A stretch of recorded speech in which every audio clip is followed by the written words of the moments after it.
애기 엄마 면접은 잘 봤고? 합격할 것 같아요. 할머니 덕분에요. 거짓말이었습니다. 면접장 문을 나서는 순간 은설은 이미 떨어졌다는 걸 알았습니다. 100년 만에 폭설이 내리던 그날 새 살배기를 업고 눈보라를 뚫고 달렸습니다. 리어카 끄는 할머니를 돕고 낡은 비단 손수건을 받았죠. 통장 잔고 20만 원, 밀린 빚 독촉장, 그리고 폐렴 걸린 아들.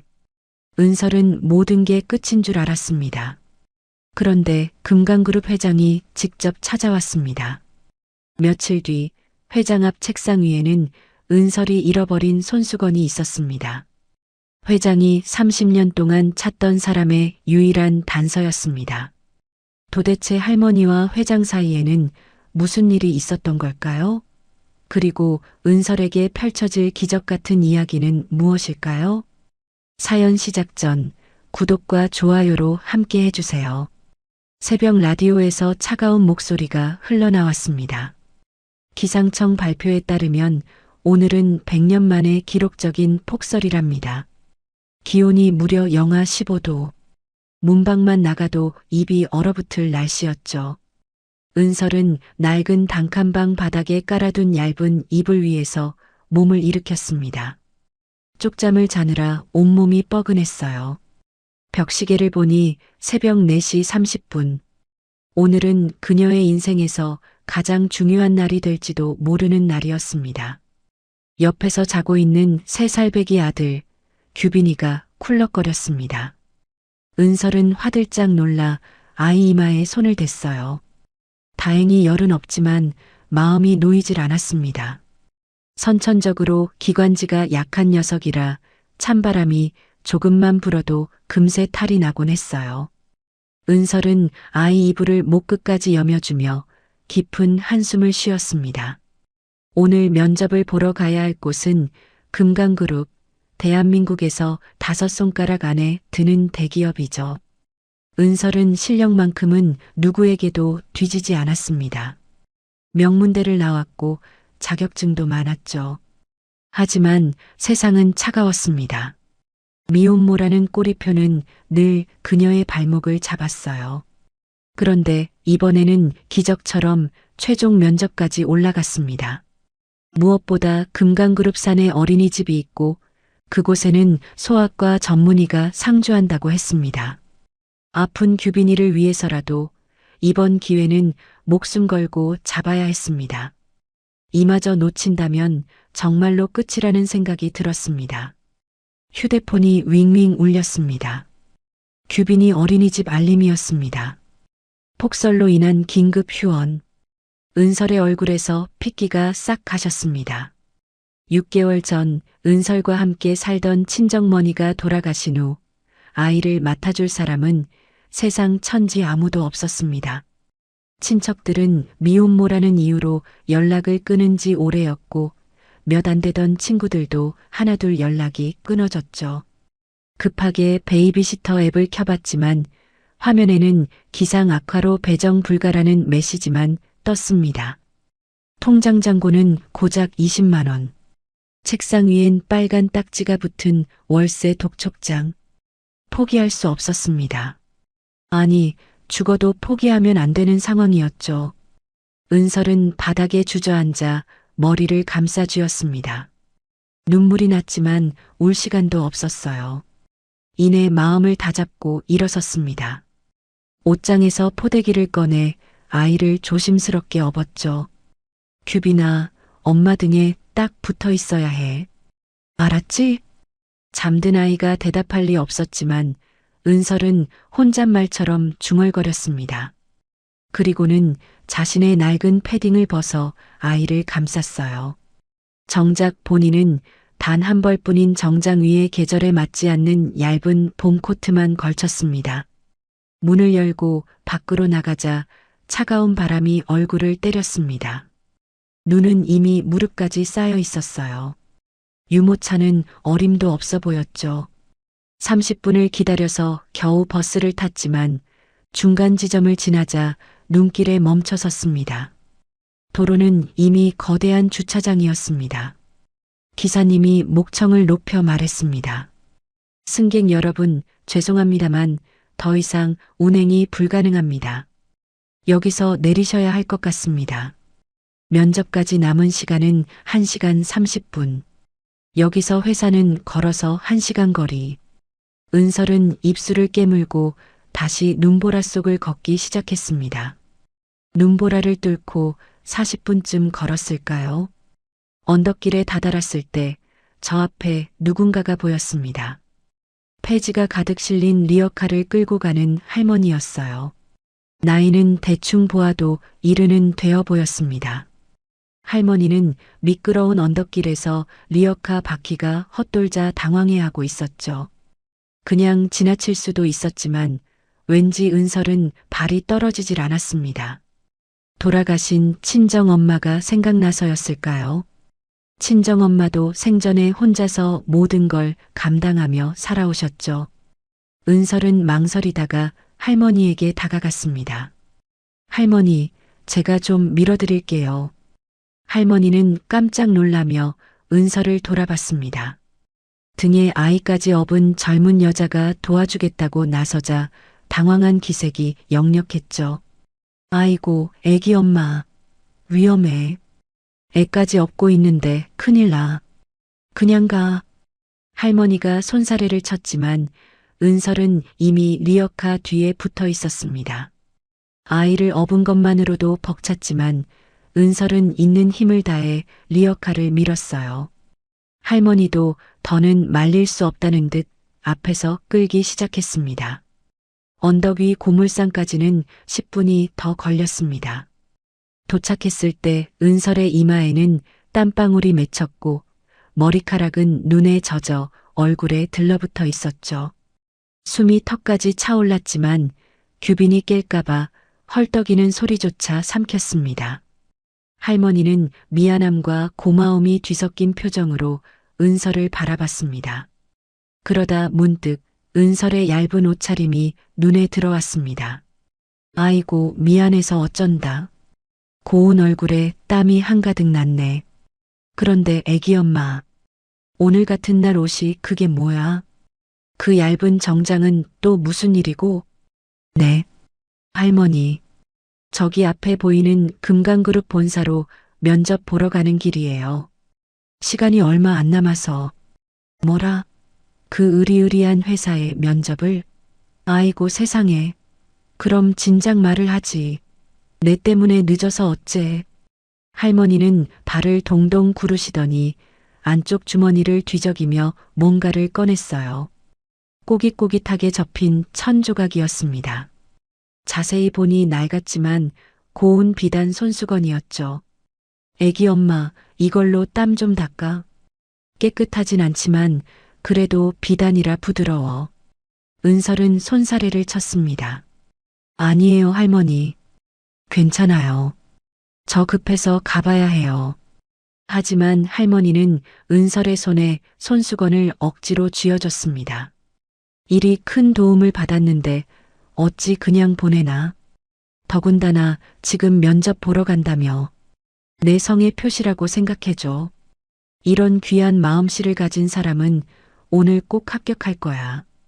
할머니의 투박한 응원에 은설은 울컥했습니다.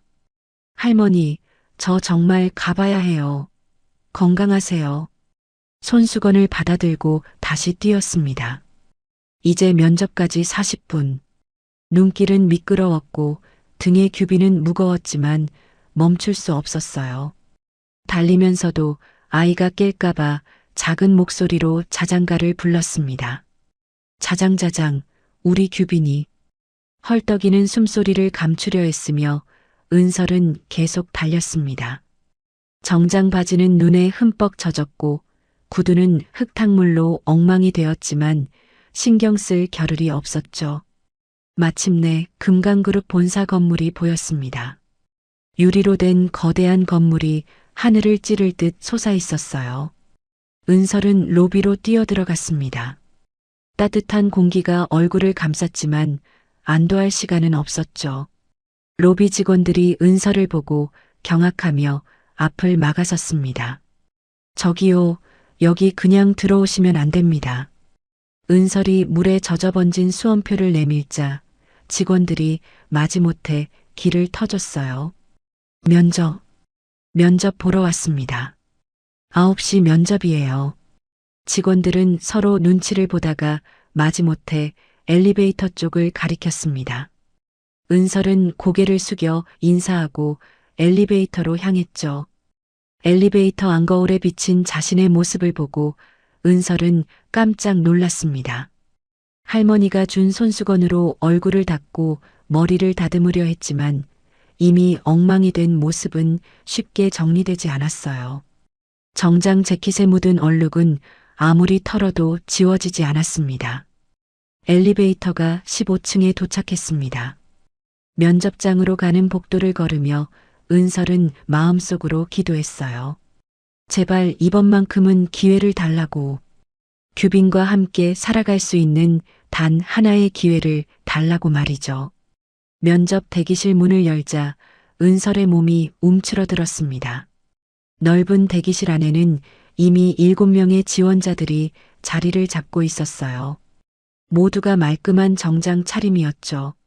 남자들은 빳빳한 넥타이에 광이 나는 구두를 신고 있었고 여자들은 단정한 머리 모양의 명품 핸드백을 옆에 두고 있었습니다. 은설이 들어서자 대기실 공기가 순간 달라졌습니다. 눈에 젖은 옷에서 나는 쾌쾌한 냄새가 퍼졌고 등에 엎인 규빈이 작게 칭얼거리는 소리가 들렸죠. 다른 지원자들이 일제히 고개를 돌려 은설을 쳐다봤습니다. 그들의 눈빛에는 놀라움과 경멸이 섞여 있었어요. 아니, 면접장에 애를 데려온다고? 한 여자 지원자가 옆 사람에게 속삭였지만 조용한 대기실에서는 모두에게 들렸습니다. 동정심 얻으려고 그러는 건가? 남자 지원자 하나가 코웃음을 쳤습니다. 은설은 그들의 시선을 애써 무시하며 구석 자리에 앉았어요. 규빈을 내려놓고 싶었지만 아이를 둘 곳이 없었죠. 대기실 직원이 다가왔습니다. 젊은 여직원은 난처한 표정으로 은설에게 말했어요. 죄송하지만 면접실 내부까지는 아이를 데리고 계실 수 없습니다. 규정상 어쩔 수 없어서요. 은설의 얼굴이 새하얗게 변했습니다. 이제 와서 포기할 수는 없었어요. 직원은 한숨을 쉬며 복도 쪽을 가리켰습니다. 복도에 의자가 있으니 거기에 아이를 앉혀두고 오세요. 면접은 20분 정도니까요. 은설은 감사하다는 인사를 하고 복도로 나갔습니다. 차가운 복도 의자에 규빈을 앉혔어요. 다행히 아이는 이제 완전히 깨어 있었습니다. 규빈아, 엄마가 저 문만 들어갔다가 금방 나올게. 여기 엄마 핸드폰으로 유튜브 보고 있어. 알았지? 꼼짝하면 안 돼. 은설은 새끼손가락을 내밀었고 규빈도 작은 손가락을 걸었습니다. 아이를 두고 대기실로 돌아오는 발걸음이 천근만근이었죠. 면접장 안, 심사위원 3명, 그리고 구석에 웬 허름한 점퍼 차림의 노인 한 분이 앉아 있었습니다. 바로 앞 순서였던 남자 지원자가 침을 튀기며 열변을 토하고 있었습니다. 오는 길에 쓰러진 할아버지를 발견해서 119에 신고하고 응급처치를 하느라 늦을 뻔했습니다. 하지만 사람의 생명보다 중요한 건 없다고 생각했습니다. 면접관 중 한 명이 콧방귀를 뀌었습니다. 요즘 인터넷에 면접 지각 핑계대는 법이라고 떠도는 내용이더군요. 뻔한 레퍼토리죠. 감성파리로 점수 따려는 수작은 여기서 안 통합니다. 남자 지원자의 얼굴이 빨갛게 달아올랐습니다. 은설은 긴장이 되어 손이 떨렸어요. 다음 한은설 씨. 은설이 자리에 앉자 면접관들의 표정이 일그러졌습니다. 헝클어진 머리, 진흙이 묻은 구두, 얼룩진 정장. 도저히 대기업 면접장에 어울리는 모습이 아니었죠. 가운데에 앉은 중년 남자 면접관이 서류를 들여다보며 미간을 찌푸렸습니다. 한은설 씨, 미혼모시네요? 네, 그렇습니다. 면접장에 아이를 데려왔다면서요? 여기가 무슨 키즈 카페입니까? 날카로운 질책이 날아왔습니다. 은설은 고개를 숙였어요. 죄송합니다. 오늘 폭설로 어린이집이 휴원해서 폭설 핑계 대지 마세요. 애 딸린 여자들은 이래서 안 돼. 회사 일도 애 핑계로 펑크 낼 건가요? 옆에 있던 여자 면접관이 차갑게 말을 잘랐습니다. 다른 지원자들은 어제부터 근처 호텔에서 대기했답니다. 그게 정성이고 준비성이에요. 독설이 비수처럼 꽂혔습니다. 은설은 눈물이 핑 돌았지만 주먹을 꽉 쥐었어요. 그때였습니다. 구석에 있던 그 노인이 불쑥 끼어들었습니다. 잠깐, 자네 오는 길에 무슨 전쟁이라도 치렀나? 몰골이 왜 그 모양이야? 이 회사의 회장 신동섭이었습니다. 하지만 은설이 알 리가 없었죠. 은설은 떨리는 목소리로 대답했어요. 오는 길에 사건이 있었습니다. 사건? 구체적으로 말해보게. 솔직하게. 은설은 잠시 망설이다가 입을 열었습니다. 폐지 수거하시는 할머니를 도와드리다가 늦었습니다. 눈길에 리어카가 미끄러져서 여자 면접관이 비웃음을 터뜨렸습니다. 또 착한 척이네요. 아까 그 지원자랑 레퍼토리가 똑같아요. 좀 더 창의적인 거짓말은 못하나요? 동섭이 손을 들어 면접관을 제지했습니다. 그리고 은설에게 다시 물었어요. 자네, 왜 우리 회사여야 하나? 성대 사회복지학과 출신이면 스펙도 좋은데 다른 곳도 많을 텐데? 은설은 심호흡을 하고 대답했습니다. 저는 사회복지 전공을 살려서 복지 프로그램을 개선하는 일을 하고 싶습니다. 금강그룹이야말로 그런 혁신적인 시도를 할 수 있는 곳이라고 생각했어요. 그럴듯한 말이군. 그걸로는 좀 부족한 것 같은데? 동섭의 눈빛이 더욱 날카로워졌습니다. 은설은 입술을 깨물었어요. 솔직히 말씀드리면 이곳에는 사내 어린이집이 있고 소아과 의사 선생님이 상주하신다고 들었습니다. 아이를 안전하게 맡길 수 있다면 저는 200% 능력을 발휘할 수 있습니다. 면접관들이 한심하다는 듯 고개를 저었지만 동섭은 달랐습니다. 그는 은설의 눈빛에서 진정성을 느꼈어요. 부모가 사망했다고 들었는데 힘들었겠군. 어머니께서 6개월 전에 돌아가셨습니다. 하지만 저는 포기하지 않을 겁니다. 아이를 위해서라도요. 동섭이 고개를 끄덕였습니다. 자네가 만약 입사한다면 첫 번째로 하고 싶은 일은 뭔가? 독거노인분들의 고독사를 예방하는 기업 지역 연계형 프로그램을 기획해보고 싶습니다.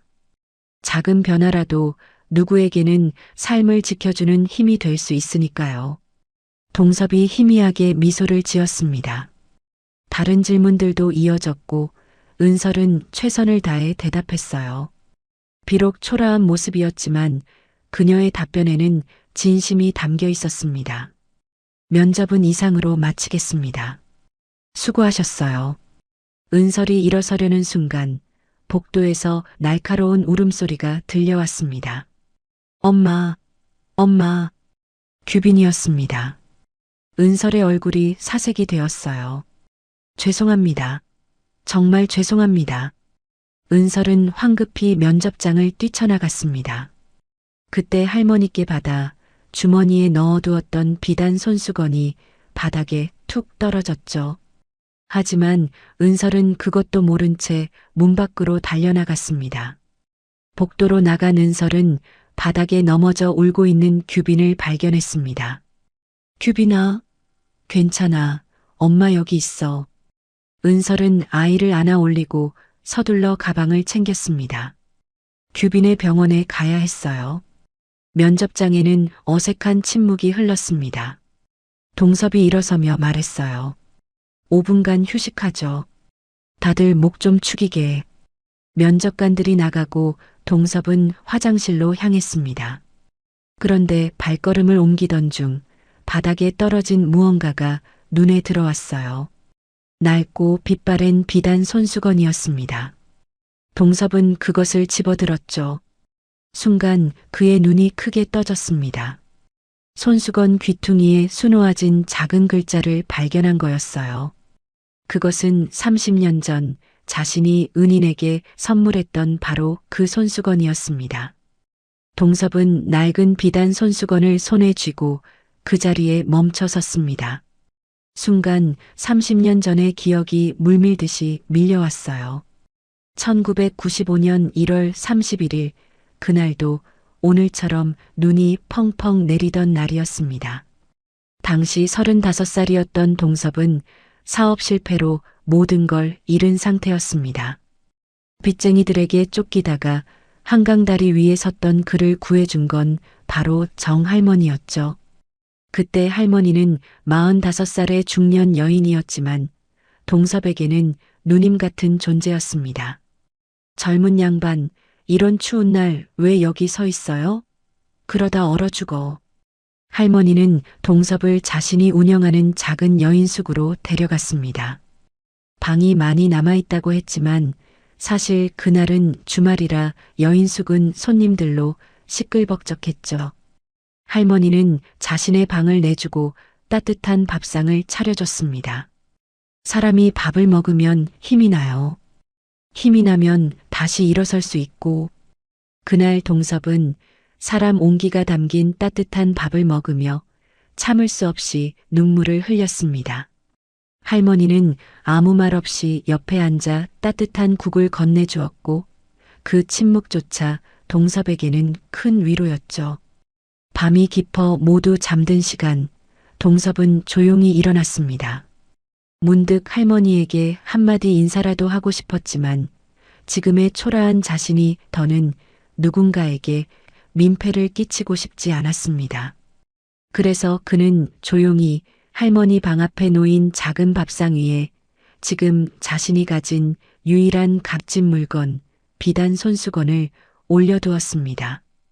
귀퉁이에는 어린 시절 별명 신동이라고 수놓아져 있었죠. 그리고 종이에 짧게 적었습니다. 꼭 성공해서 은혜를 갚겠습니다. 신동섭.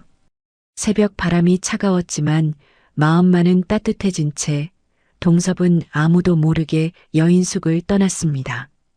그 후 동섭은 정말로 성공했습니다. 금강그룹을 일으켜 대한민국 5대 재벌이 되었죠. 하지만 여인숙은 재개발로 사라졌고 할머니의 행방도 묘연하여 찾을 수 없었습니다. 그런데 30년이 지난 오늘 그 손수건이 다시 자신의 손으로 돌아온 것입니다. 동섭은 손수건 귀퉁이의 신동이라는 글자를 다시 한번 확인했습니다. 틀림없었어요. 자신의 어머니께서 직접 수놓아 만들어주셨던 바로 그 손수건이었습니다. 비서실장. 동섭이 급하게 비서실장을 불렀습니다. 박 비서가 재빨리 들어왔죠. 방금 나간 한은설 지원자, 당장 찾아와. 지금 바로. 네, 회장님. 즉시 찾아오겠습니다. 박 비서는 경호원 2명과 함께 로비로 뛰어갔습니다. 하지만 은설의 모습은 어디에도 보이지 않았어요. 안내 데스크 직원에게 물어보니 아이를 안고 급하게 나갔다고 했습니다. 한편 은설은 택시 안에서 규빈을 꼭 안고 있었습니다. 아이의 이마가 불덩이처럼 뜨거웠어요. 체온계를 보니 40도를 넘었습니다. 아저씨, 좀 더 빨리 가주세요. 제발요. 네, 최대한 빨리 가고 있어요. 택시기사도 백미러로 아이의 상태를 보고는 속도를 높였습니다. 병원 응급실에 도착하자 은설은 규빈을 안고 뛰어들어갔어요.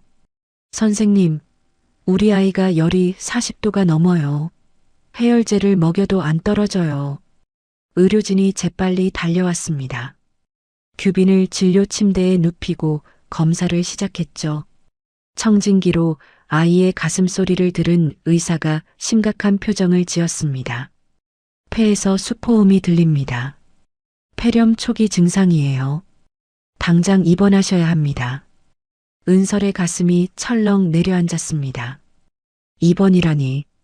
입원비가 얼마나 나올지 걱정이 앞섰지만 지금은 아이가 먼저였어요. 네, 입원시켜주세요. 제발 우리 규빈이 좀 살려주세요. 의료진이 규빈을 소아병동으로 옮겼습니다. 작은 팔에 링거 바늘이 들어가는 걸 보자 은설의 눈에 눈물이 고였습니다. 엄마, 아파. 규빈이 힘없이 울먹였습니다. 은설은 아이의 손을 꼭 잡았어요. 조금만 참아. 이거 맞으면 나을 거야. 엄마가 옆에 있을게. 링거액이 천천히 규빈의 몸속으로 들어가기 시작했습니다. 해열제도 투여되었고 아이는 곧 스르르 잠이 들었어요. 그제야 은설의 다리에 힘이 풀렸습니다. 병실 의자에 털썩 주저앉았죠. 이제야 현실이 보였습니다. 면접은 완전히 망쳤고 할머니께 돌려드려야 할 손수건은 어디에 떨어뜨렸는지도 모르고 병원비로 빚은 더 늘어날 것이 뻔했어요. 은설은 자책감에 고개를 묻었습니다. 미안해 규빈아. 엄마가 능력이 없어서 아빠가 있었으면 이렇게 고생 안 했을 텐데. 은설은 지갑에서 낡은 사진 한 장을 꺼냈습니다. 결혼을 약속했던 연인 신민혁의 사진이었죠. 잘생긴 얼굴에 눈 밑에 매력적인 점이 있는 남자였습니다. 3년 전이 떠올랐어요. 민혁이 사라지기 전날 밤 그는 은설의 손을 꼭 잡고 말했었죠. 은설아, 내일 정말 중요한 이야기를 할 거야. 이제 너 고생 끝내게 해줄게. 약속해. 하지만 민혁은 그 약속을 지키지 못했습니다. 다음 날 그는 흔적도 없이 사라졌어요. 전화도 안 되고 집도 비어 있었죠. 은설은 그때 임신 6주였습니다. 아이를 지울까 말까 수없이 고민했던 날들이었어요. 하지만 뱃속에서 자라나는 생명을 포기할 수 없었습니다. 그렇게 홀로 규빈을 낳아 키워왔죠. 휴대폰이 울렸습니다. 병원비 안내 문자였어요. 응급실 진료비와 입원 보증금을 합쳐 28만 원. 은설은 한숨을 내쉬며 휴대폰을 내려놓았어요. 한편 동섭은 인사팀에 은설의 이력서를 가져오라고 지시했습니다. 주소를 확인한 그는 박 비서와 함께 은설의 집으로 향했죠. 달동네 좁은 골목길을 올라가니 낡은 단독주택이 나타났습니다. 녹슨 대문은 삐걱거렸고 마당은 눈으로 뒤덮여 있었어요. 인기척이 없었습니다. 계세요? 동섭이 문을 두드렸지만 대답이 없었습니다. 옆집 아주머니가 고개를 내밀었어요. 그 집 새댁 찾으세요? 아침에 면접 보러 간다고 나갔는데 아직 안 들어왔어요. 박 비서가 물었습니다. 회장님, 전화번호가 있으니 연락해 볼까요? 아니야. 전화로 확인할 이야기가 아니야. 직접 만나서 해야 할 얘기야. 동섭은 연락 주시길 바랍니다. 꼭 확인할 것이 있습니다는 메모와 함께 명함을 현관에 꽂아 넣었죠. 동섭은 손수건을 다시 한번 만져봤습니다. 30년 만에 돌아온 이 손수건이 어떻게 은설의 손에 있었는지 정할머니는 지금 어디 계신지 꼭 알아야 했어요. 병원 6인실에서 은설은 의자에 앉은 채 꾸벅꾸벅 졸고 있었습니다. 밤새 규빈의 열을 재고 땀을 닦아주느라 한숨도 제대로 못 잤죠. 동섭은 손수건을 가슴에 품고 밤을 지새웠습니다. 내일 은설이 연락해 오기를 간절히 바라면서요. 그녀를 통해 30년 전 은인을 찾을 수 있기를, 그리고 텅 빈 마음을 조금이라도 채울 수 있기를 희망하면서 말이죠. 이틀이 지났습니다. 기록적이었던 폭설이 거짓말처럼 그치고 따스한 햇살이 비쳤습니다. 거리 곳곳에서 제설 작업이 한창이었고 도시는 서서히 일상을 되찾아가고 있었습니다. 병원 6인실에서 은설은 짐을 챙기고 있었습니다. 규빈의 열도 말끔히 내렸죠. 엄마, 이제 집에 가는 거야? 규빈이 밝은 표정으로 물었습니다. 은설은 아이의 머리를 쓰다듬었어요. 응, 이제 집에 가자. 우리 규빈이 이제 안 아파? 퇴원 수속을 밟는 은설의 손이 가늘게 떨렸습니다. 입원비와 치료비 32만 원. 한도 초과 직전에 신용카드 2장을 꺼내 겨우겨우 할부로 결제했습니다. 매달 내야 할 카드값이 또 늘어났지만 지금은 아이가 건강해진 것만으로도 감사했죠. 집에 돌아오니 대문 틈에 웬 명함이 꽂혀 있었습니다. 은설은 떨리는 손으로 그것을 집어들었어요. 금강그룹 회장 신동섭. 은설의 눈이 휘둥그레졌습니다. 면접 때 구석에 앉아있던 그 할아버지가 금강그룹 회장이었다니요. 왜 회장님이 우리 집에? 은설은 불안해졌습니다. 떨어뜨린 손수건 때문이라고는 생각도 못했어요. 오히려 면접장에서 아이를 데려온 것이나 중간에 뛰쳐나간 것 때문에 뭔가 문제를 삼으려는 건 아닐까 겁이 났죠. 엄마, 이거 뭐야? 규빈이 명함을 가리키며 물었습니다. 은설은 아이를 안심시키려 웃어 보였어요. 아무것도 아니야. 엄마가 만나야 할 사람이 있어서. 규빈아, 우리 다시 나가야겠다. 은설은 규빈을 단단히 입혔습니다.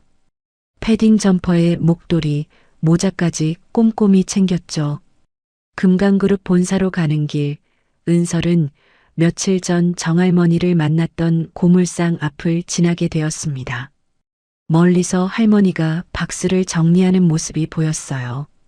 은설은 잠시 망설이다가 할머니에게 다가갔습니다.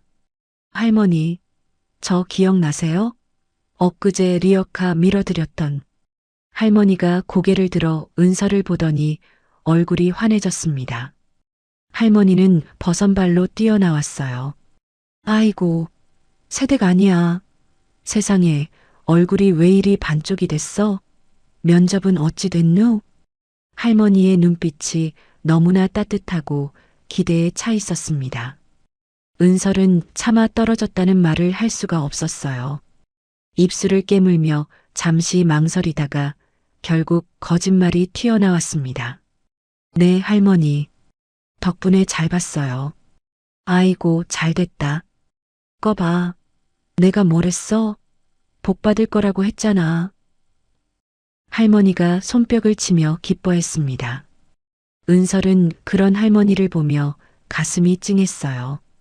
이왕 거짓말을 시작한 김에 끝까지 가기로 했죠. 합격할 것 같아요.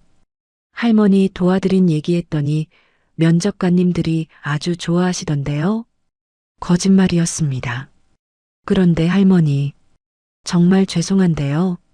제가 정신이 없어서 그 손수건을 어디다 떨어뜨렸나 봐요. 할머니는 손사래를 쳤습니다. 아이고, 괜찮아. 물건도 다 제 갈 길이 있는 거야.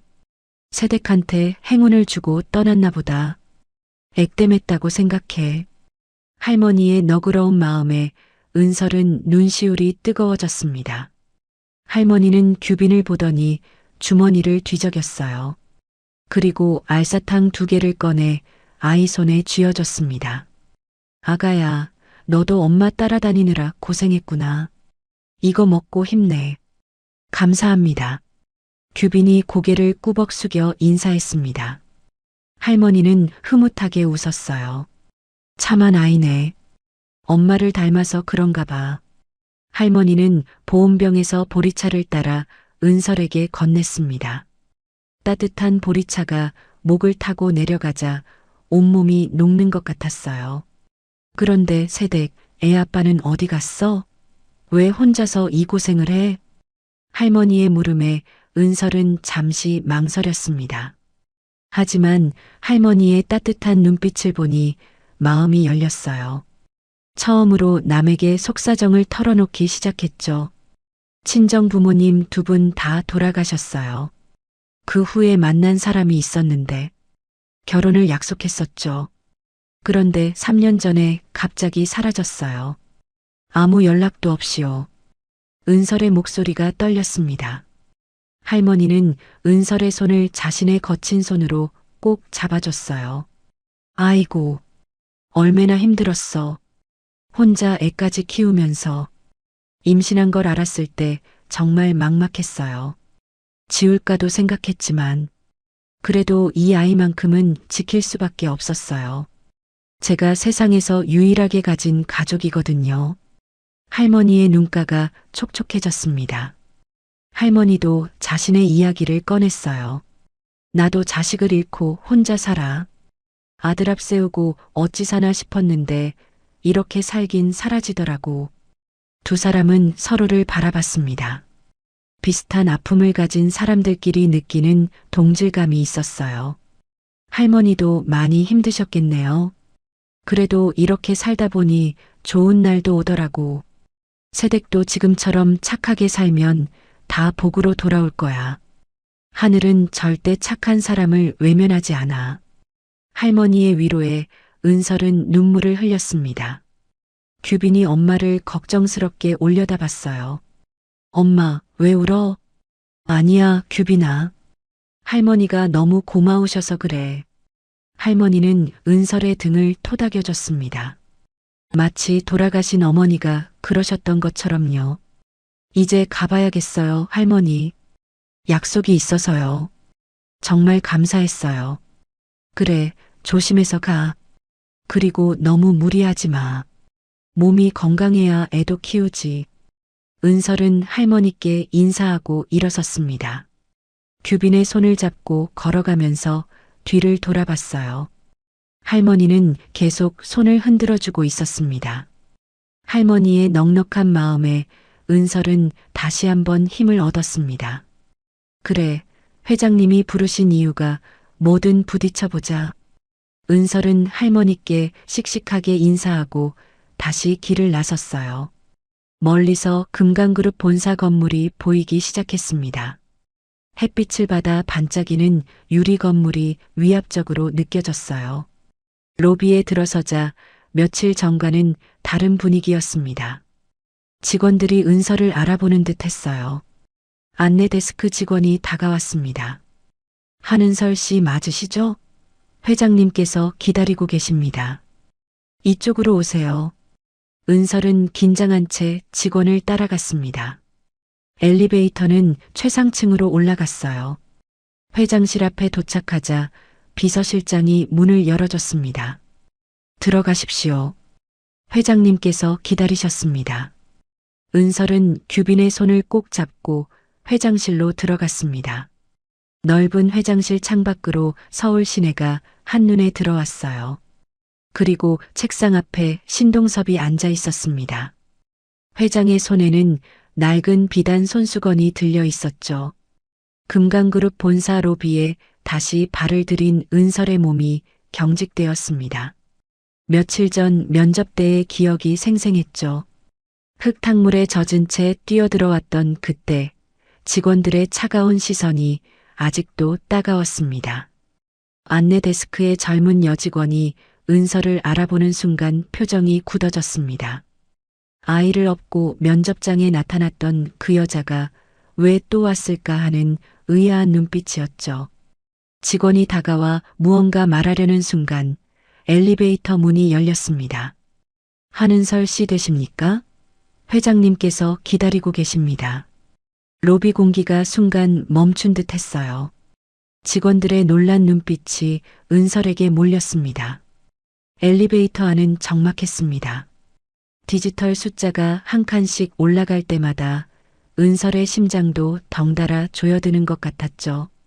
15층, 20층, 25층, 마침내 30층에 도착했습니다. 복도는 조용했고 두꺼운 카펫 때문에 발소리조차 들리지 않았습니다. 벽에는 거대한 추상화들이 걸려 있었고 은은한 조명이 긴장감을 더했죠. 비서실장이 원목문을 2번 두드린 후 열었습니다. 은설은 규빈의 손을 꼭 잡고 안으로 들어섰습니다. 회장실은 압도적이었습니다. 통유리벽 너머로 서울 시내가 펼쳐져 있었고 겨울 햇살이 바닥에 길게 그림자를 드리우고 있었죠. 회장이 천천히 돌아섰습니다. 그의 시선이 은서를 스치고 규빈에게 머물렀을 때 얼굴에 묘한 변화가 일어났습니다. 회장은 자신도 모르게 한 발짝, 또 한 발짝 규빈에게 다가갔습니다. 아이의 맑은 눈동자, 오뚝한 코, 그리고 입가의 미소까지 모든 것이 낯설면서도 익숙했어요. 마치 30년 전 어린 민혁을 보는 것 같은 착각이 들었죠. 특히 규빈의 눈 밑에 있는 작은 점이 회장의 시선을 사로잡았습니다. 어서 오게. 앉아요. 예상과 달리 목소리는 부드러웠습니다. 면접장에서 보였던 냉정함은 사라져 있었죠. 은설이 의자에 앉자 회장은 규빈을 잠시 바라보다 물었습니다. 아이는 좀 괜찮나? 그날 병원에 갔다고 들었는데. 네. 폐렴 초기였는데 입원 치료받고 이제 괜찮아요. 회장이 안도하듯 고개를 끄덕였습니다. 그리고는 서랍을 열어 오래된 비단 손수건을 꺼냈습니다. 빛이 바래지만 귀퉁이의 작은 글자는 또렷했죠. 본론으로 들어가지. 이 손수건 자네가 떨어뜨리고 간 게 맞나? 은설의 눈이 커졌습니다. 맞아요. 정말 다행이에요. 꼭 돌려드려야 했는데 어디에 떨어뜨렸는지 몰라서 걱정했어요. 회장의 눈빛이 진지해졌습니다. 그럼 이걸 어디서 받았나? 사실대로 말해주게. 은설은 면접 날의 이야기를 차분히 설명했습니다. 폭설로 어린이집이 휴원했던 새벽 아이를 업고 걸어온 길, 언덕에서 만난 할머니 이야기까지 차례로 말했죠. 리어카가 눈길에 미끄러져서 올라가지 못하고 계셨어요. 그냥 지나칠 수 없어서 도와드렸죠. 면접 늦을까봐 걱정하시면서 이걸 주시더라고요. 회장이 숨을 가볍게 들이켰습니다. 그 할머니 성함이 어떻게 되나? 성함은 모르겠고 70세는 넘어 보였어요. 그 말에 회장은 자리에서 벌떡 일어났습니다. 책상 위 서류들이 떨어졌지만 전혀 신경 쓰지 않았습니다. 정수님, 누님이 정말 살아계신 건가? 은설은 영문을 모른 채 회장을 바라봤습니다. 회장은 책상을 짚고 겨우 중심을 잡으며 말을 이었어요. 그분 지금 어디 계신지 아나? 네. 고물상에서 일하세요. 여기 오기 전에도 뵀어요. 지금 당장 안내해 줄 수 있겠나? 회장의 목소리에는 간절함이 가득했습니다. 은설은 이해할 수 없었지만 고개를 끄덕였어요. 회장은 즉시 비서실장을 불렀습니다. 박 비서, 차를 당장 대기시켜. 오늘 일정은 모두 취소하고 5분 후 모두 지하 주차장으로 내려갔습니다. 검정 벤츠가 대기하고 있었죠. 조수석 수납함에서 회장이 프랑스 초콜릿 상자를 꺼내 규빈에게 건넸습니다. 마치 손자에게 간식을 주는 할아버지 같이 자연스러운 손길이었어요. 먹어. 맛있을 거야. 규빈이 은서를 올려다봤고 엄마가 고개를 끄덕이자 조심스럽게 과자를 받았습니다. 할아버지, 고맙습니다. 그 말에 회장의 표정이 잠시 멈췄습니다. 가슴 한쪽이 따뜻하게 물들어가는 듯한 감정이 스쳐 지나갔죠. 차가 큰 길로 접어들었을 때 회장이 조심스레 물었습니다. 아이 아버지는 지금 무슨 일을 하나? 은설의 얼굴에 그림자가 드리웠습니다. 손가락으로 가방 끈을 만지작거리며 한참을 망설이다가 겨우 입을 열었어요. 죽었어요. 아이가 태어나기도 전에요. 사실은 아니었지만 버림받았다고 말하는 것은 너무 비참했죠. 회장은 잠시 말을 잊었습니다. 그리고 낮게 말했어요. 미안하네. 자네 아픈 기억을 건드렸군. 괜찮습니다. 이제는 익숙해졌어요. 내 아들도 3년 전에 먼저 갔어. 결혼도 못하고 말이야. 은설이 놀란 눈으로 회장을 바라봤습니다. 금강그룹의 후계자가 죽었다는 소식은 들어본 적이 없었거든요. 회장은 쓸쓸하게 웃었어요. 언론에는 공개하지 않았지. 교통사고였는데 시신도 찾지 못했어. 두 사람 사이에 무거운 침묵이 흘렀습니다. 자식을 잃은 아픔은 신분과 재산을 떠나 똑같은 상처였어요. 규빈은 초콜릿을 쥔 채 조용히 엄마 옆에 붙어 앉아 있었어요. 차가 좁은 골목으로 들어섰습니다. 재개발이 밀린 오래된 집들이 나타났고 낡은 간판들이 보이기 시작했죠. 고물상 간판이 나타났을 때 은설이 창밖을 가리켰습니다. 저기요, 저 할머니예요. 저 멀리 구부정한 등이 리어카를 끌고 있었습니다. 하얀 머리, 낡은 점퍼, 느린 걸음. 동섭은 숨을 삼켰습니다. 30년 전 자신에게 유일하게 손 내밀어준 사람. 정수님 누님이었습니다. 누님. 회장이 떨리는 목소리로 중얼거렸습니다. 차가 조심스레 속도를 줄여 할머니 옆에 멈춰 섰어요. 문을 잡은 회장의 손이 떨리고 있었습니다. 은혜 갚기만을 30년 동안 기다려온 사람이었죠. 바람이 차 안으로 스며들었습니다. 그리고 마침내 회장이 차에서 내렸습니다. 30년 만의 재회가 시작되는 순간이었습니다. 차에서 내린 신동섭의 다리가 살짝 떨렸습니다. 비서실장이 뒤따라 내렸지만 회장은 손짓으로 멈추라고 했어요. 이 순간만큼은 혼자 걸어가야 했습니다. 30년 동안 마음속에 묶여있던 시간이었으니까요. 정할머니는 리어카를 끌다가 멈춰서 뒤를 돌아봤습니다. 고급 승용차에서 양복 차림의 노신사가 내리는 모습이 낯설어서 눈을 찡그렸죠. 누구신지? 동섭의 입술이 파르르 떨렸습니다. 눈에는 이미 눈물이 고여 있었어요.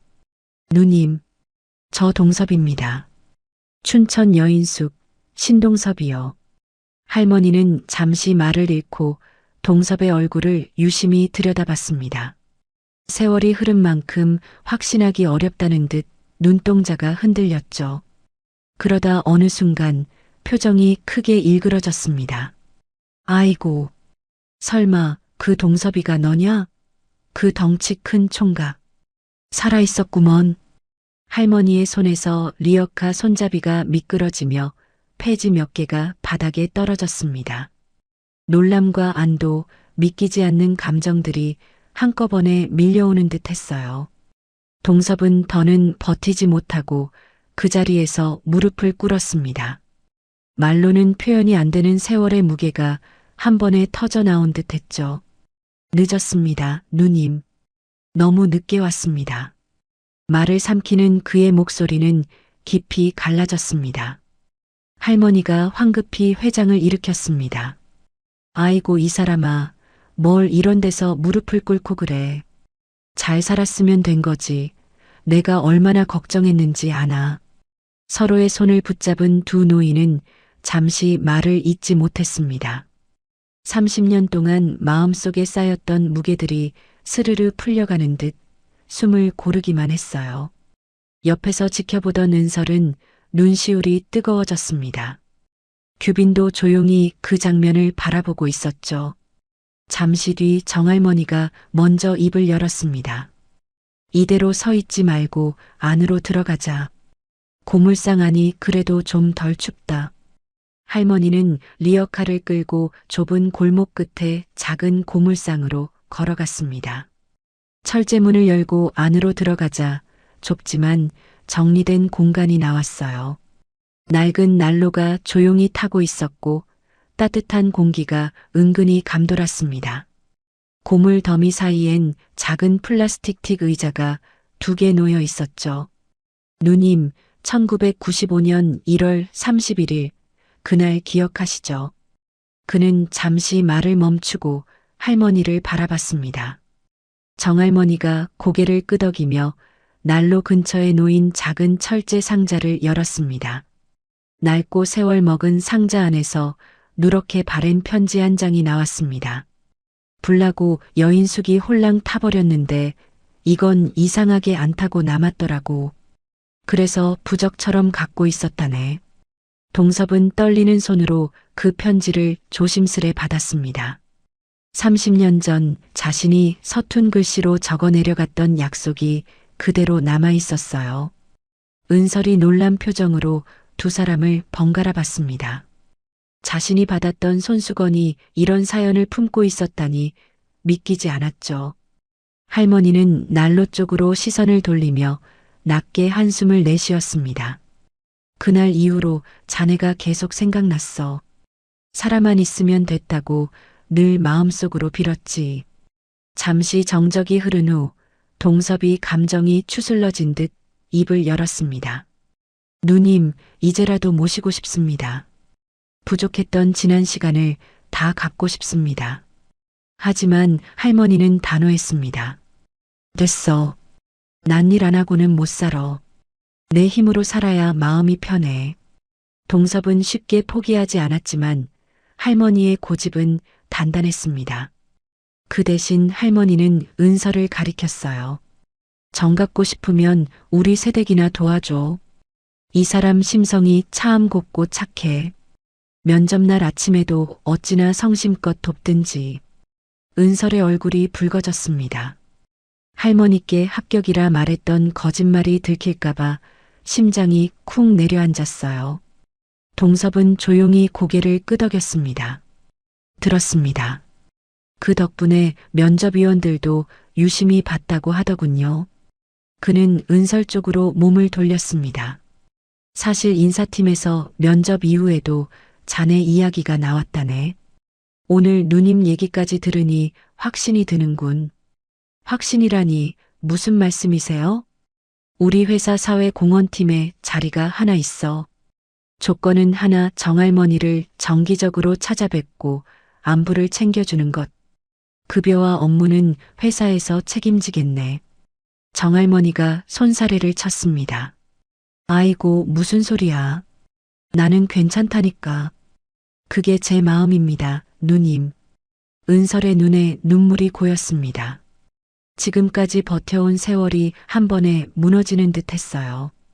감사합니다. 정말 감사합니다. 실망시키지 않겠습니다. 옆에 앉아있던 규빈이 고사리 같은 손으로 엄마의 눈물을 닦아줬습니다. 엄마, 울지 마. 규빈이가 있잖아. 할머니도 함께 웃으며 은설의 손을 잡았습니다. 이제 좀 웃어도 되는 날이 온 것 같다, 새댁. 잠시 후 일행은 고물상 밖으로 나왔습니다. 겨울 햇살이 고물상 지붕 위로 따뜻하게 내려앉고 있었죠. 동섭이 제안했습니다. 앞으로 자주 뵙겠습니다. 누님도 한은설 씨도. 정할머니가 고개를 끄덕였습니다. 그래, 그 정도야 뭐. 밥 한 끼 같이 먹는 거야 얼마든지. 은설도 고개를 끄덕였습니다. 규빈이 할머니 손을 잡으며 말했어요. 할머니, 또 올게요. 그럼. 우리 예쁜 규빈이도 꼭 같이 와야지.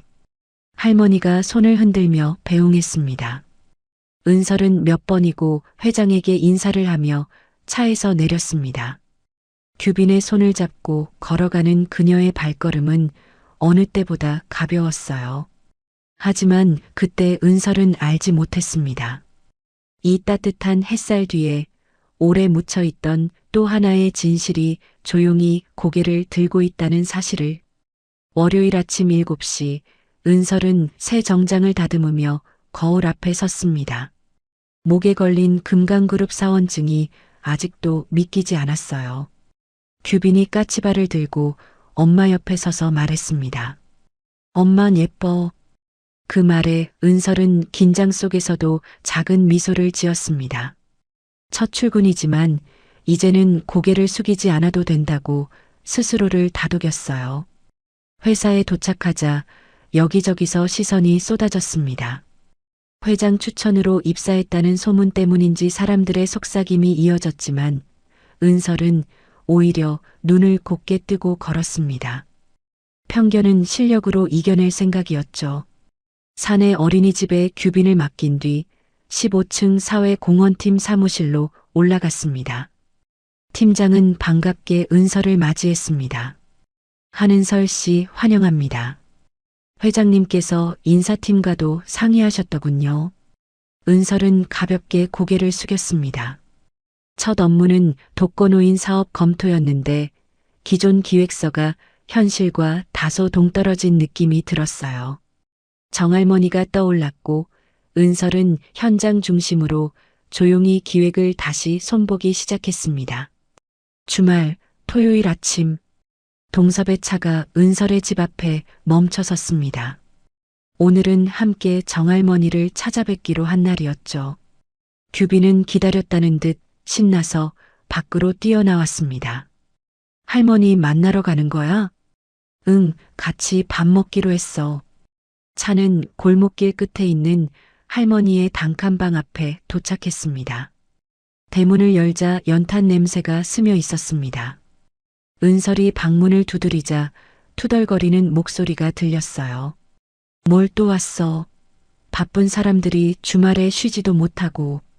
투덜거리는 말과는 달리 문을 열고 나온 할머니의 얼굴에는 미소가 가득했습니다. 방 안에서는 구수한 된장찌개 냄새가 났어요. 좁은 단칸방에 네 사람이 옹기종기 모여 앉았습니다. 동섭이 된장찌개를 한 숟가락 떠먹고는 감탄했습니다. 이 맛 여전하네요. 누님 국물 맛은 정말 일품입니다. 그냥 물에 된장 푼 거요. 별것도 없어? 말은 그렇게 했지만 칭찬에 슬며시 입꼬리가 올라가는 게 분명했어요. 규빈이 고등어 가시를 잘 발라내지 못하자 할머니가 직접 조심스레 살을 발라 작은 그릇에 담아주었습니다. 아이는 감사하다는 듯 꾸벅 인사하며 고개를 숙였고 그 모습에 은설은 가슴이 따뜻해졌습니다. 할머니가 은설을 보며 물었어요. 세댁, 회사 생활은 어때? 힘들지는 않고? 괜찮아요. 오히려 너무 감사하죠. 규빈이도 잘 적응하고 있고요. 할머니가 은설의 얼굴을 자세히 들여다봤습니다. 주름진 눈가에 걱정이 어렸어요. 근데 왜 그리 슬퍼 보여? 겉으로는 웃는데 눈은 안 웃네. 혼자 다 짊어지려고 하지 마. 은설이 놀란 듯 손을 저었습니다. 아니에요, 할머니. 저 정말 행복해요. 할머니 덕분에, 회장님 덕분에. 하지만 그녀의 눈빛은 미세하게 흔들렸습니다. 아직도 마음 한구석에는 규빈 아빠에 대한 그리움과 원망이 남아 있었거든요. 할머니는 더 묻지 않고 은설의 손을 토닥여줬습니다. 규빈이 밥을 다 먹고 방 한구석에서 장난감 자동차를 가지고 놀기 시작했습니다. 차를 굴리며 혼자 중얼거리는데 뭔가에 집중하면 입을 삐죽 내미는 버릇이 있었어요. 그 모습을 본 동섭의 표정이 순간 굳었습니다. 민혁도 어릴 때 똑같았거든요. 입을 내미는 버릇, 고개를 기울이는 각도, 웃을 때 초승달처럼 휘는 눈매. 모두가 민혁과 닮아 있었어요. 민혁이랑 너무 닮았어. 설마. 동섭은 단숨에 마음을 부정했습니다. 아이들은 다 비슷하다고 스스로를 달래며 시선을 돌렸지만 가슴 한구석에서 묘한 불안이 조용히 피어올랐습니다. 식사가 끝난 뒤 방안을 둘러본 동섭의 시선이 창문 틈으로 스며드는 찬바람에 멈췄습니다. 벽에는 곰팡이 자국까지 보였어요. 누님, 이런 냉골에서 주무시면 안 됩니다. 감기라도 걸리면 어떡해요. 괜찮아, 평생을 여기서 살았는디 뭘. 하지만 회장의 표정은 단호했습니다. 더 이상 은인이 이런 곳에서 고생하는 걸 볼 수 없었어요. 제발 제 말을 들으세요. 따뜻한 곳으로 모시고 싶습니다. 은설도 거들었습니다. 할머니, 규빈이도 여기 오면 너무 추워해요. 지난번에는 감기 걸릴 뻔했잖아요. 규빈을 핑계로 댔지만 사실 은설도 할머니가 걱정되었습니다. 규빈이라는 말에 할머니의 눈이 살짝 흔들렸습니다. 아기가 추우면 안 되지. 동섭은 그 틈을 놓치지 않았습니다. 마침 제 집 근처에 작은 집이 하나 비었습니다. 난방도 잘 되고 마당도 있고요. 가까우니 저희도 자주 뵐 수 있습니다. 할머니는 손사래를 치려 했지만 동섭이 더 조용히 말을 이었습니다. 이건 도움드리는 아닙니다. 30년 전 누님이 제게 해주신 것을 이제야 조금 돌려드리는 겁니다. 저도 누님 곁에 있고 싶습니다. 가족처럼요. 가족이라는 말에 할머니의 눈시울이 붉어졌습니다. 평생 혼자 살아온 그녀에게 가족은 그리운 단어였어요. 한참을 망설이던 할머니가 마침내 고개를 끄덕였습니다. 그래, 알았어. 하지만 조건이 있어. 뭐든 말씀하세요. 내가 폐지 줍는 건 계속할 거야. 그리고 집세는 내가 낼 거고. 동섭이 웃으며 대답했습니다. 폐지는 건강하신 동안 계속 주우셔도 됩니다. 대신 제가 차로 모셔다 드릴게요. 집세는 나중에 의논하죠. 은설이 할머니 손을 잡았습니다. 정말 잘 생각하셨죠, 할머니. 저희도 자주 올게요. 규빈이 장난감을 들고 달려왔습니다. 할머니, 우리 자주 만나요. 네 사람은 그렇게 서로의 온기 속에서 작은 미소를 지었습니다. 혈연은 아니었지만 서로가 서로에게 힘이 되는 가족 같았어요. 은설은 규빈 손을 잡고 뒤돌아 걸었습니다. 발걸음이 어느 때보다 가벼웠어요. 하지만 은설은 알지 못했습니다. 그 따뜻했던 밥상 한가운데서 동섭의 마음속에 스친 작은 의심 하나가 곧 커다란 진실의 문을 열어젖힐 씨앗이 되고 있다는 사실을 말이죠. 정할머니가 새 집으로 이사한 지 며칠 뒤 주말 오전이었습니다. 새 집은 작지만 아담했고 무엇보다 따뜻했어요. 마당 한켠에는 작은 텃밭이 있어서 할머니는 봄이 오면 상추라도 심겠다며 기대에 찬 모습을 보였죠. 마침 동섭이 보낸 차가 집 앞에 도착했습니다. 은설은 규빈의 옷매무새를 가다듬으며 긴장했어요. 금강그룹 회장의 집에 초대받는 일이 아직은 현실 같지 않았습니다. 반면 규빈은 새 옷을 입고 들뜬 표정이었죠. 엄마, 할아버지 집 커요? 응, 아마 엄청 클 거야. 가서 조용히 있어야 해, 알았지? 차는 평창동으로 향했습니다. 좁은 골목을 벗어나 넓은 대로를 달리더니 어느새 높은 담장과 대저택들이 늘어선 부촌에 들어섰어요. 차가 커다란 철문 앞에서 멈추자 경비원이 정중히 인사하며 문을 열어주었습니다. 철문이 열리는 순간 할머니는 눈을 동그랗게 뜨고 입을 반쯤 벌렸어요. 아이고 매, 이게 다 집이요? 운동장만 허네. 넓게 펼쳐진 정원, 분수대, 조각상, 그리고 웅장한 대저택. 은설도 말을 잃었습니다. 현관 안으로 들어서자 고용인들이 일렬로 서서 인사했습니다.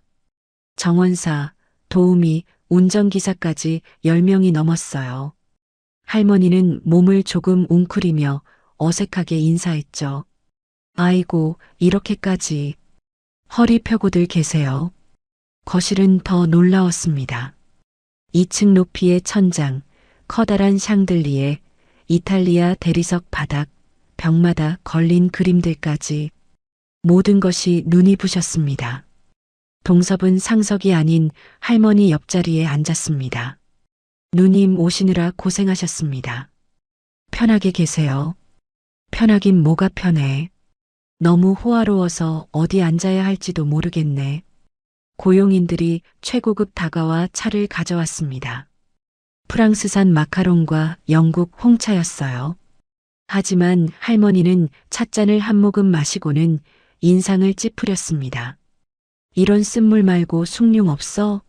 나는 구수한 게 좋더라고. 회장이 웃으며 고용인에게 숭늉을 준비하라고 지시했습니다. 할머니의 농담 덕분에 분위기가 한결 편안해졌어요. 규빈은 넓은 거실이 신기한 듯 이리저리 뛰어다녔습니다. 화분 뒤에 숨었다가 나왔다가 소파에 올라가려 하기도 했죠. 은설은 비싼 장식품이라도 손 뗄까봐 마음이 조마조마했습니다. 규빈아, 조심해. 만지면 안 돼. 하지만 동섭은 오히려 흐뭇한 표정으로 규빈을 바라봤습니다. 오랜만에 집에 아이의 웃음소리가 울려 퍼지니 죽은 듯 조용했던 대저택이 살아나는 것 같았어요. 괜찮네. 아이는 뛰어놀아야 아이지. 한참 담소를 나누던 회장이 할머니에게 제안했습니다. 누님, 집 구경 좀 해보시겠습니까? 서재 경치가 으뜸입니다. 회장과 정할머니는 서재로 이동했습니다. 서재 문이 열리자 할머니가 다시 감탄했습니다. 세상에, 책이 벽을 타고 올라가네. 2층 높이까지 이어진 서가, 커다란 책상, 오래된 나무향. 회장은 조용히 말했어요. 여기가 제가 가장 많은 시간을 보내는 곳입니다. 회장의 목소리에 쓸쓸함이 묻어났습니다. 할머니는 조심스럽게 발을 떼며 서재 안으로 들어섰어요. 오래된 책 냄새와 나무 향이 은은하게 풍겼죠. 회장이 찻잔을 준비하려 잠시 등을 돌린 사이 할머니의 시선이 책상 위로 스쳤습니다. 서류들, 만년필, 그리고 중앙에 놓인 은색 액자. 할머니는 무언가에 이끌리듯 다가가 액자를 들었습니다. 사진 속에는 환하게 웃고 있는 젊은 남성이 있었어요. 눈 밑에 작은 점이 있는 선한 인상의 청년. 할머니의 손이 미세하게 떨렸습니다. 눈을 비비고 다시 들여다보았습니다. 그리고 손가락으로 사진 한 부분을 짚었어요. 뭐요, 이거? 누님, 왜 그러십니까? 할머니는 한참 동안 말을 잇지 못했습니다. 혼란, 의심, 그리고 서서히 다가오는 확신이 얼굴을 지나갔어요. 마침내 할머니는 고개를 들었습니다. 아니, 동섭아. 왜 새댁 죽은 남편 사진을 여기 두고 있는겨? 동섭의 얼굴이 하얗게 질렸습니다. 무슨 말인지 이해할 수 없었어요. 순간 멍해져서 반문했죠. 그게 무슨 말씀입니까? 이건 3년 전에 죽은 제 아들놈입니다. 할머니는 액자를 들어 보이며 확신에 찬 목소리로 대꾸했습니다. 내가 며칠 전에 똑똑히 봤다니께. 눈 밑의 점도 똑같고 웃는 모양새를 보니 이놈이 새댁 남편마저. 회장은 당황해 헛웃음을 지었습니다. 세상에 닮은 사람 많습니다. 착각이실 겁니다. 하지만 할머니는 고개를 저었습니다. 표정은 더 단단해졌어요. 내 눈썰미 알자녀. 눈 밑의 점이 영락없이 그놈이여. 귀신은 속여도 나는 못 속여. 바로 그때 거실에서 규빈의 웃음소리가 울렸습니다. 한참 장난감을 굴리며 놀다가 집중하면 입을 삐죽 내밀던 모습이 회장의 머릿속에 번개처럼 스쳤습니다. 민혁이 어릴 때와 너무 닮은 모습, 웃음소리마저 겹쳐 들리는 느낌이었어요. 동섭의 심장이 갑자기 빠르게 뛰기 시작했습니다. 누님, 정말입니까? 그 사진 속 남자가 제 아들과 똑같았습니까? 할머니는 답답하다는 듯 가슴을 치며 대답했습니다. 그렇다니까? 내가 늙었어도 눈은 멀쩡해. 회장은 책상 모서리를 잡고 간신히 몸을 지탱했습니다. 어지러울 정도로 많은 조각들이 맞물리기 시작했어요. 민혁이 결혼 인사를 하러 간다던 날. 그날 연락이 끊기고 사고 소식만 전해졌던 일. 은설이 말한 3년 전 갑자기 사라진 남편. 규빈의 나이 3살. 퍼즐이 무섭도록 정확히 맞아떨어지고 있었죠. 그때 발소리가 들렸습니다. 은설과 규빈이 서재로 들어오는 중이었어요. 동섭은 가슴이 철렁 내려앉았습니다. 재빨리 액자를 서랍 속에 넣고 표정을 추스렸습니다. 아, 규빈이 왔구나. 서재 구경하러 왔니? 은설은 공손하게 인사했습니다. 죄송해요. 규빈이가 회장님 찾아서요. 저녁 식사는 화려했지만 동섭은 아무 맛도 느끼지 못했습니다. 오직 규빈의 표정, 말투, 손짓 하나까지 전부 눈에 들어왔어요. 너무 닮아 있었습니다. 믿기 힘들 만큼. 식사 후 손님들이 떠난 뒤 대문이 닫히자마자 동섭은 단호하게 말했습니다. 박 비서, 지금 당장 와주게. 10분도 안 되어 박 비서 도착했습니다. 회장의 표정이 심상치 않은 것을 보고 긴장했어요. 무슨 일이십니까, 회장님? 동섭은 낮고 무거운 목소리로 말했습니다. 규빈이가 마신 물컵과 내 칫솔, 둘 다 채취해서 유전자 검사를 의뢰하게. 최고 보안 등급으로. 비서실장이 놀란 눈을 했지만 묻지 않았습니다. 서재에 홀로 남은 동섭은 조심스레 서랍을 열어 액자를 꺼냈습니다. 민혁의 얼굴을 손끝으로 어루만지며 낮게 중얼거렸습니다. 민혁아, 정말 네가 맞니? 저 아이가 네 아들이냐? 창밖으로 어둠이 내려앉았지만 동섭은 자리에 단단히 붙박인 듯 움직이지 못했습니다. 유전자 결과가 나올 때까지의 며칠이 평생처럼 길게 느껴질 것 같았어요. 이틀이 지났습니다. 금강그룹 회장실의 공기는 납덩이처럼 무겁게 가라앉아 있었어요. 동섭은 창밖을 바라보며 서 있었는데 그의 어깨가 미세하게 떨리고 있었습니다. 노크 소리가 들리고 박재현 비서실장이 들어왔어요. 그의 손에는 봉인된 서류 봉투가 들려 있었습니다.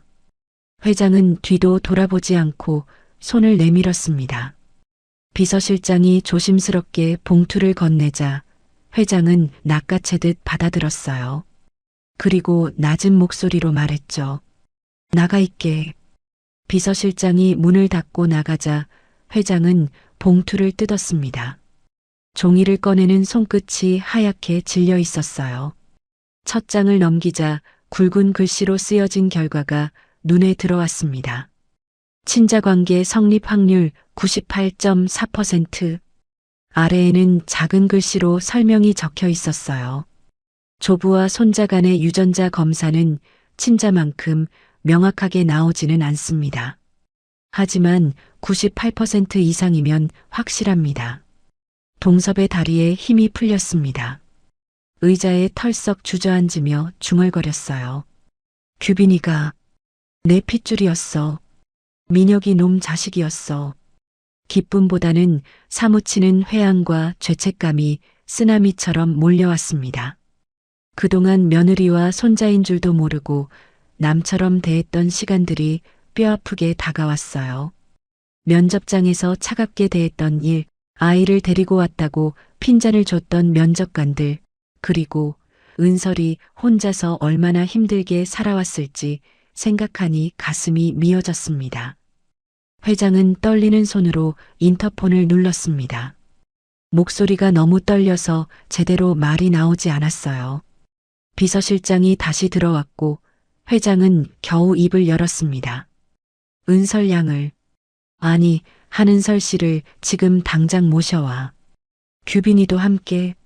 30분 후 은설이 규빈을 안고 회장실에 도착했습니다. 갑작스러운 호출에 불안한 표정이었어요. 회장실 문을 열고 들어서자 회장의 붉게 충혈된 눈을 보고 더욱 겁을 먹었습니다. 무슨 잘못이라도 한 건지, 혹시 해고되는 건 아닌지 온갖 생각이 들었죠. 회장은 은설을 서재로 안내했습니다. 규빈을 한참 동안 말없이 바라보다가 힘겹게 입을 열었어요. 목소리가 갈라져 나왔습니다. 은설 양. 아니, 아이 엄마. 갑작스러운 호칭 변화에 은설이 의아한 표정을 지었습니다. 회장은 심호흡을 한 후 조심스럽게 물었어요. 규빈이 아빠를, 그 사람을 많이 원망하나?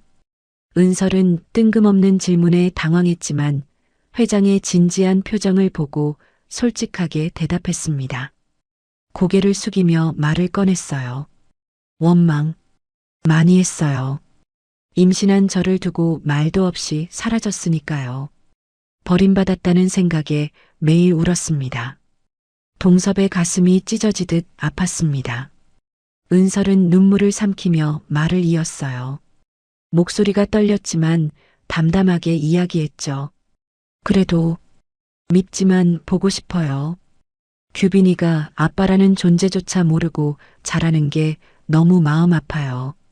그 사람이 왜 갑자기 말도 없이 사라졌는지, 정말 저희를 버린 건지 죽을 때까지 궁금할 것 같아요. 더 이상 참을 수 없었습니다. 동섭은 자리에서 벌떡 일어나 한쪽 벽에 있는 금고로 갔어요. 비밀번호를 누르는 손이 떨렸습니다. 금고 문이 열리자 안에서 낡은 가죽 상자를 꺼냈어요. 상자를 책상 위에 놓고 뚜껑을 열었습니다. 안에는 3년 전 날짜가 찍힌 신문기사 스크랩과 낡은 가죽 다이어리가 들어 있었어요. 회장은 오열을 참으며 물건들을 은설 앞으로 밀었습니다. 그놈은 자네를 버리고 도망간 게 아니야. 이게 무슨... 은설의 동공이 지진이 난 듯 흔들렸습니다. 3년 전 민혁이 사라진 바로 그날 날짜였습니다. 동섭은 젖은 목소리로 다이어리를 펼쳤습니다. 특정 페이지를 가리키며 말했어요. 민혁이 죽던 날 아침에 쓴 마지막 일기야. 은설이 다이어리를 받아들고 읽기 시작했습니다. 민혁의 필체가 선명했어요. 배경이 아닌 나 자체를 사랑해주는 사람을 찾고 싶었고 그 사람이 나타났다. 은설이는 내가 재벌 아들인 줄 모른다. 평범한 회사원 신민혁으로만 알고 사랑해준다. 오늘 드디어 아버지께 결혼하고 싶은 사람이 생겼다고 말하러 간다. 갑작스러운 말에 많이 놀라시겠지만 내 진심을 보여드리면 결국 허락해 주실 거다. 이제 숨지 않고 떳떳한 남편이 되겠다. 다이어리 위로 은설의 눈물이 뚝뚝 떨어졌습니다. 민혁은 자신을 버린 게 아니었어요. 오히려 모든 걸 털어놓고 정식으로 결혼하려고 했던 거였죠. 그날 아버지를 만나러 가는 길에 사고를 당한 것이었습니다. 오해와 원망이 한순간에 녹아내렸습니다. 대신 비극적인 진실이 가슴을 후벼 팠어요. 3년 동안 원망하며 살았는데 민혁은 자신들을 위해 용기를 냈다가 세상을 떠난 거였습니다. 은설이 흐느끼는 모습을 지켜보던 동섭도 굵은 눈물을 흘렸습니다. 그리고 떨리는 목소리로 고백했어요. 그놈이 빗길에 트럭과 부딪혔어. 절벽으로 떨어져서 시신도 못 찾았지. 내가 민혁이 애비일세. 은설이 고개를 들어 회장을 바라봤습니다. 믿을 수 없다는 표정이었어요. 순간 은설의 눈가가 살짝 떨리며 숨조차 잊은 듯 굳어졌습니다. 내가 자네 시아버지야. 못난 시애비가 이제야 알아봐서 미안하다. 정말 미안하다. 충격적인 사실에 은설은 다리에 힘이 풀려 바닥에 주저앉았습니다. 목소리가 떨려서 제대로 나오지 않았어요. 회장님이 민혁 씨 아버지? 그때 규빈이 울고 있는 엄마에게 다가왔습니다. 고사리 같은 손으로 엄마의 눈물을 닦아주며 물었어요. 엄마, 왜 울어? 아프지 마. 동섭은 더 이상 참을 수 없었습니다. 그리고 은설과 규빈을 와락 끌어안았습니다. 세 사람이 한 덩어리가 되었죠. 내 아들놈이 남기고 간 보물들을 내가 몰라봤어. 흑흑. 회장의 통곡 소리가 서재를 가득 채웠습니다. 평생 재벌 총수로 살면서 한 번도 이렇게 울어본 적이 없었어요. 하지만 지금은 그저 아들을 잃은 아버지, 며느리와 손자를 이제야 찾은 할아버지일 뿐이었습니다. 은설도 시아버지의 품에서 목 놓아 울었습니다. 민혁이 떠난 후 처음으로 기댈 곳이 생긴 것 같았어요.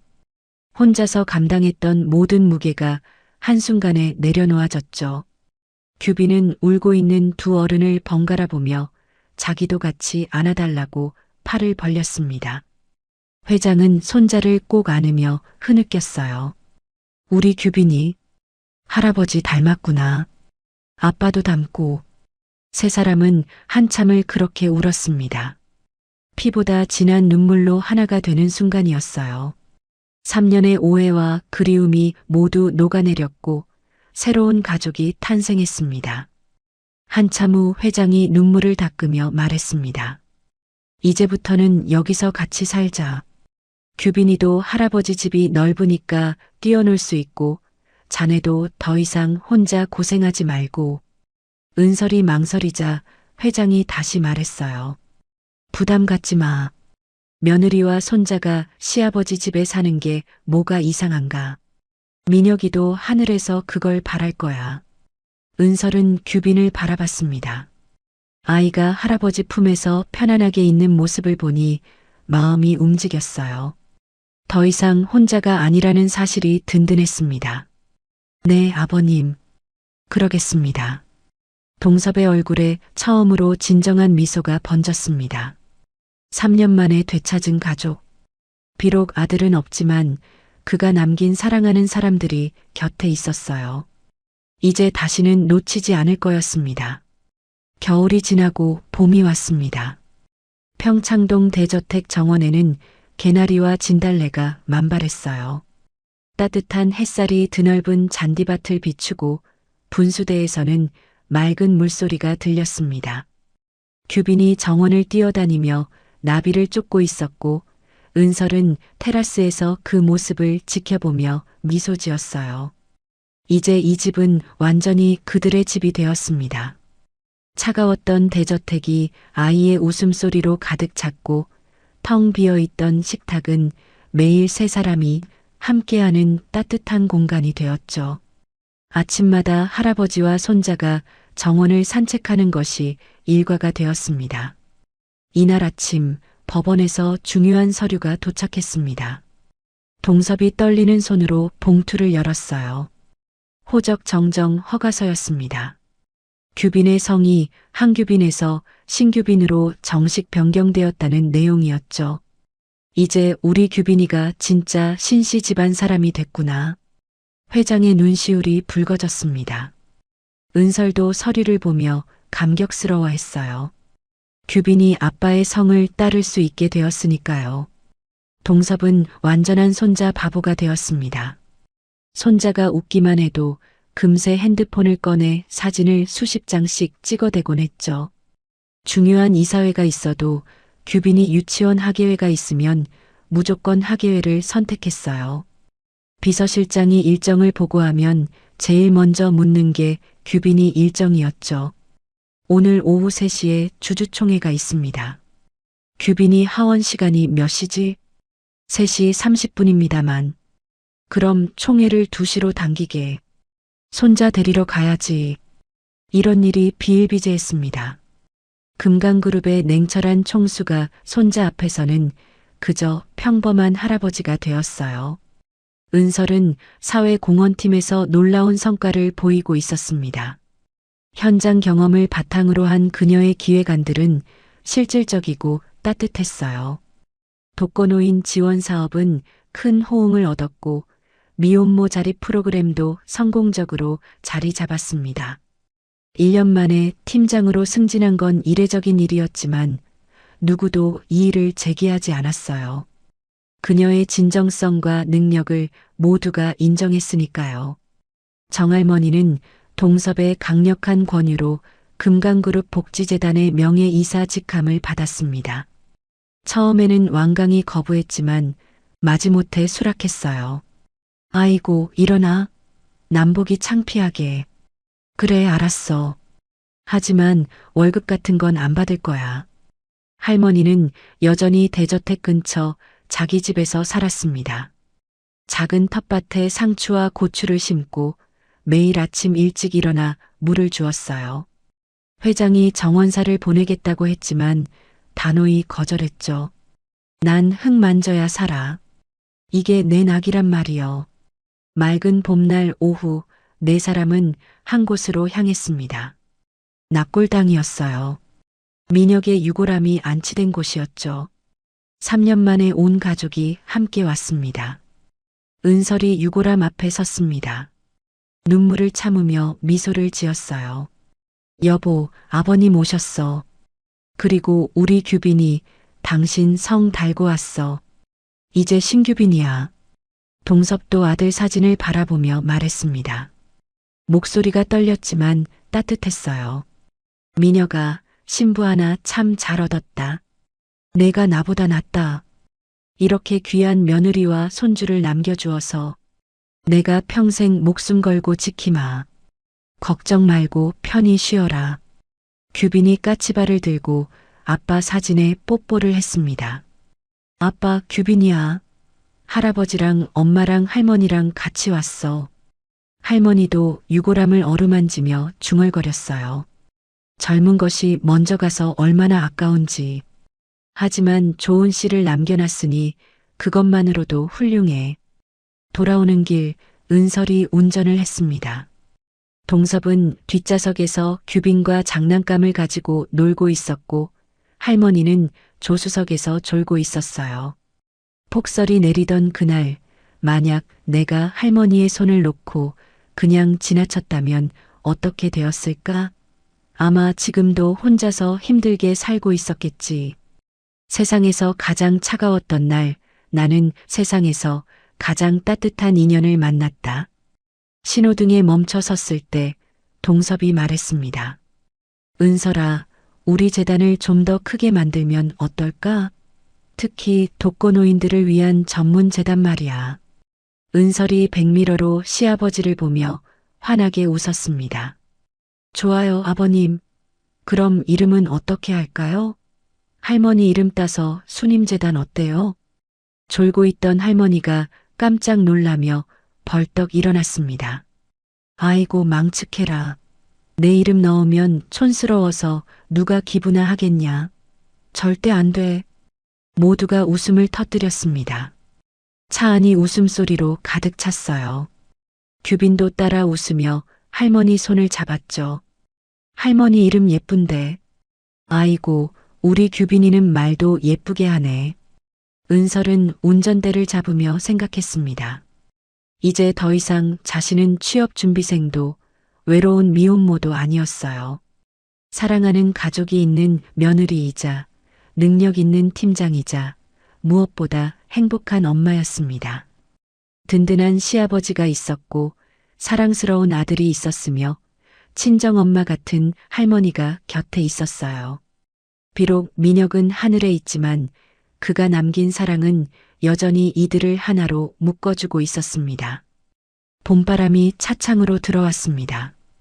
따뜻하고 부드러운 바람이었어요. 은설은 엑셀러레이터를 밟았습니다.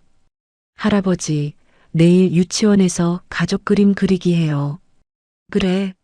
우리 규빈이가 할아버지도 그려줄 거야? 응.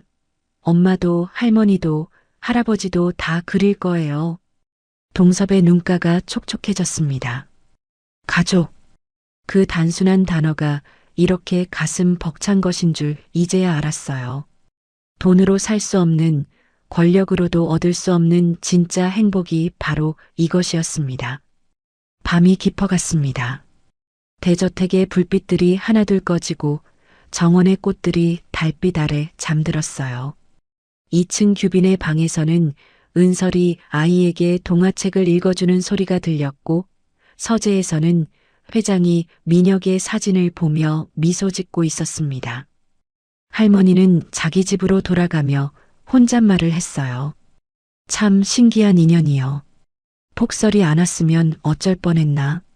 그날의 폭설이 만들어낸 기적. 리어카를 밀어주던 작은 선행이 만들어낸 거대한 인연의 그물. 그것은 운명이었을까? 아니면 우연이었을까? 중요한 건 그들이 이제 진짜 가족이 되었다는 사실이었습니다. 은설은 규빈이 잠든 후 베란다로 나왔습니다. 하늘의 별을 보며 속삭였습니다. 민혁 씨, 보고 있어요? 우리 이제 정말 가족이 됐어요. 당신이 원했던 대로. 은설은 미소를 지으며 방으로 들어갔어요. 내일도 평범하지만 행복한 하루가 시작될 것입니다. 사랑하는 가족과 함께하는 새로운 하루가. 오늘 이야기를 끝까지 들어주셔서 감사합니다. 어디에서 이야기를 듣고 계신지 댓글로 남겨주시면 한 분 한 분 반갑게 인사드리겠습니다. 오늘도 행복하시고 건강한 하루 보내시길 간절히 바랍니다. 다음 이야기로 찾아뵙겠습니다. 구독, 좋아요 부탁드립니다. 햇살 같은 이야기였습니다.